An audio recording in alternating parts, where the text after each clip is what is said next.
नमस्कार. 21 जूनची होणारी टीईटीची परीक्षा ही उपयोजनात्मक स्वरूपाची होणार आणि इतर स्पर्धा परीक्षांना सुद्धा एक उपयुक्त असा घटक आहे, तो म्हणजे पुरस्काराचा. आणि टीईटीला डेफिनेटली पुरस्कारावर प्रश्न विचारला जातो. पहिला प्रश्न आहे, ज्ञानपीठ पुरस्कार प्राप्त व्यक्तीस पुढीलपैकी कोणती प्रतिमा मिळते? पिंपळपानाची मिळते का, नटराजची मिळते का, सुवर्णाची मिळते की वाग्देवीची मिळते? तर या पुरस्कारामध्ये वाग्देवीची प्रतिमा मिळते. वाग्देवीची प्रतिमा म्हणजेच सरस्वतीची प्रतिमा आणि ती प्रतिमा आहे या पद्धतीची. ही प्रतिमा जी आहे, राजा भोज यांनी मावळ प्रांतामध्ये एक सरस्वती देवीचं मंदिर बांधलं होतं 13व्या शतकामध्ये आणि अशा स्वरूपाची ती सरस्वतीची मूर्ती आहे आणि ज्ञानपीठ पुरस्कारामध्ये या स्वरूपाची प्रतिमा पुरस्कार म्हणून मिळत असते. बघा, दुसरा प्रश्न आहे, भारतीय साहित्य क्षेत्रातील ज्ञानपीठ पुरस्कार सुरू करण्याची संकल्पना ही कुणाची होती? रमा जैन यांची, रमा मेधावी यांची, रमाबाई डोंगरे यांची की रमाबाई आंबेडकर यांची? आता आपण इथे काही इलिमिनेशन करू शकतो, जसं की रमाबाई आंबेडकर इलिमिनेट करता येतं, रमाबाई डोंगरे इलिमिनेट करता येऊ शकतं आपल्याला, पण इथे खरा गोंधळ होतो. तर ही संकल्पना आहे रमा जैन यांची. रमा जैन आणि त्यांचे पती जे आहे चाहू जैन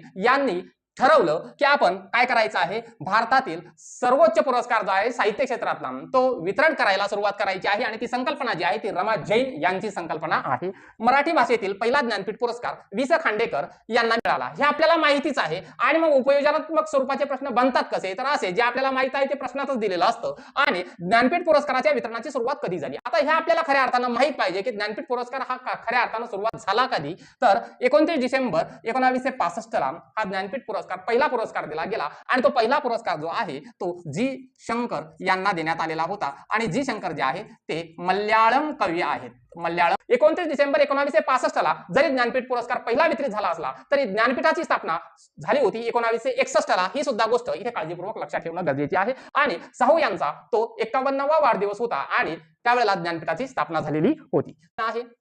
ज्ञानपीठ पुरस्काराशी संबंधित चुकीचे विधान निवडा, अशा स्वरूपाचे प्रश्न निश्चितच आपल्याला आता आढळून येतील. पुस्तक प्रकाशित होऊन कमीत कमी 5 वर्ष पूर्ण झाले पाहिजे.